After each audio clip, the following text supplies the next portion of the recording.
Hi, this is Jungle Vlogs coming at you from not the jungle. The acoustics in here are really bad, and I'm in Medellin, in Colombia, living in this prison room. I'm cat surfing, so it's worth it, it's free, and I don't take much to be content. So I quite like it here. So I've been in Medellin a couple of days and I thought I should put up another junk vlog. I want to tell a story, less of a story, more describe some of my time in Bolivia and working in the jungle with pumas and a jaguar and how that went. And yeah, I hope you really enjoy it. So when I was in Melbourne, I was looking for somewhere to go, volunteer with animals. I don't know, I guess I originally was looking for volunteering with people or something like that, and I heard Bolivia was amazing, so I just looked up volunteer with animals in Bolivia, and I found a couple of different potentials online until I came across Siwi, which the park specifically I decided on was Parque Ambuari. They have 3 different parks, but I guess one of them has most of the cats. And so I read up a little bit about it online, and then pretty much, yeah, exactly that night, I went to a Spanish language exchange to practice my Spanish, and I met a guy who had been there a number of times, and he loved it, and he said, "You have to go, it's so much fun, it's amazing." So I decided to do it. It's cool because you can literally just rock up, you can turn up, no booking, nothing, and most likely they'll have something for you. Often in high season, which is dry season, when there are a lot of tourists and stuff, there'll be a lot of people there, and so often, you won't get to work with cats, I've heard, but when I got there in high season, there were very few volunteers, so fortunately, pretty much straight away I got assigned to some cats. What Parque Ambuari is, and what Siwi is an organisation that rescues animals from, wild animals from the black market and stuff like that in Bolivia, and maybe zoos that can't take care of them, and it takes care of them basically. It kind of makes sure their lives are happy and, yeah, makes sure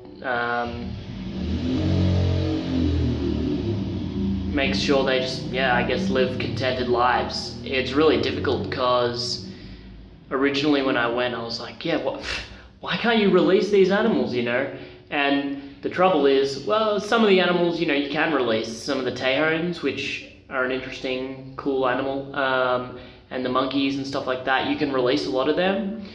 But the big issues are the cats, because if you've got pumas and jaguars and ocelots that have been brought up partially in captivity or their mother has been killed, they're not going to be able to learn how to survive in the jungle, and it's a very difficult thing to try and teach them. And even if you manage to get to the point where you could release them,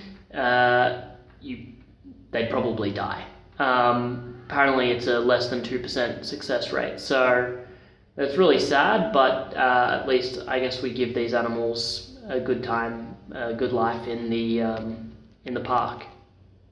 So I spent about 6 weeks there. I worked with a lot of different animals because there were not many volunteers. Originally I was assigned to 2 puma sisters, which they were the most adorable, lovable and fun sisters, pumas, animals you'll ever meet. They were amazing, absolutely amazing. I loved them, and one of them actually jumped me on my second walk with them. So I'll tell you the story about that in another video, but basically they were my afternoon assignment. My morning assignment was this huge, partially blind puma called Tupac, who had to be walked on two ropes. I guess I should explain, a lot of the animals, a lot of the cats are walked through the jungle because obviously their cages can't give them enough enrichment to have a happy life and enough exercise. So You basically do some training, do some reading, and you clip the ropes onto their collars and onto your belt, and away you go, walking in the jungle. With Tupac, it's pretty hard because he has to have 2 ropes, so 2 people with him, and if he tries to turn and attack or jump you, you have to split really quickly and be aware. I'll talk about that another time as well. Some of the other animals I worked with was like the squadron of howler monkeys, also a lone howler monkey called Baton, who was very affectionate.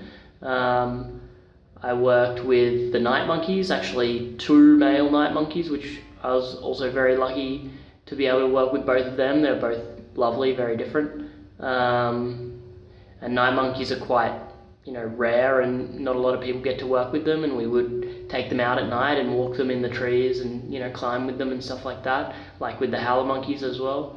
I didn't work with an ocelot, but I pretty much worked with most of the different kinds of animals there. Oh, and of course, Kusi, the beautiful 2-year-old Jaguar, I worked with him as well, and he was a lot of fun. So yeah, I was very lucky to be given a lot of different array of animals to work with. I think I was just in the right place at the right time. Living conditions were very simple. We had dorms with mesh and wood and brick walls, and bunk beds with straw mattresses. And a lot of people really didn't like them much, but I didn't mind. I don't mind sleeping on hard surfaces. The showers were cold, but we got provided with 3 meals a day, and there was a candy bar, so we could buy Oreos or whatever we wanted to eat. I think in those 6 weeks I ate more peanut butter than I have in the rest of my life combined. So conditions were, it's kind of a whole heap of ramshackle huts, kind of strung together in the jungle, surrounded by trails, a kilometre, 2 kilometres out, leading to all the different cat enclosures and other animal enclosures. So it's pretty damn cool there.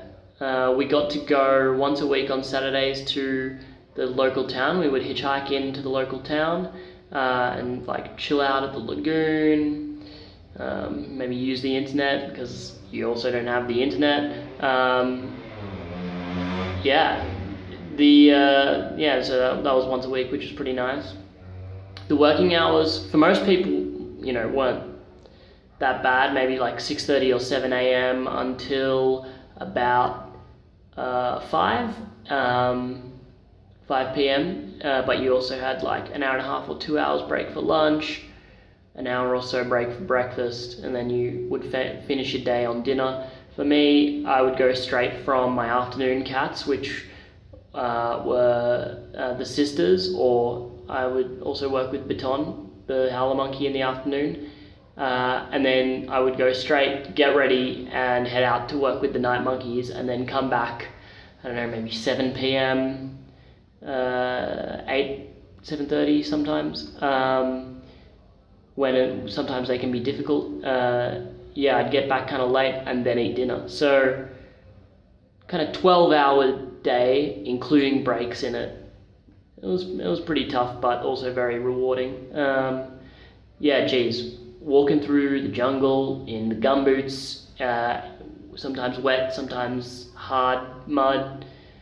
Really, the first 2 weeks my feet were just like completely fucked up. They hurt so much.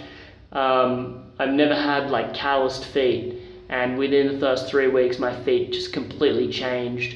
Went from their workless person who's never done a piece of labour into hard, calloused knobs of flesh.